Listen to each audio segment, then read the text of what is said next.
নমস্কার বন্ধুরা, আজ বানাবো দারুণ স্বাদের ঢ্যাঁড়স পোস্ত।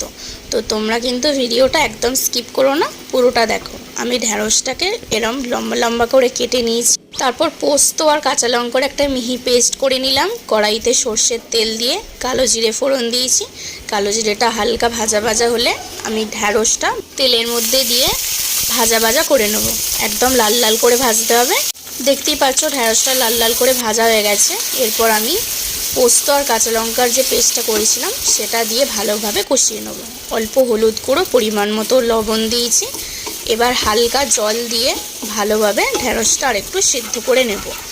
আর নামানোর সময় একদম 2-4টে পরিমাণে চিনি দিয়েছি। ঢ্যাঁড়স পোস্ত আমাদের একদমই রেডি। তোমরাও বাড়িতে একদিন ট্রাই করো, গরম ভাতের সাথে জাস্ট অসাধারণ খেতে লাগবে। আর বাড়িতে ট্রাই করে কেমন লাগলো আমাকে প্লিজ কমেন্ট করে জানাও। দেখা হবে অন্য রেসিপি ভিডিওর সাথে।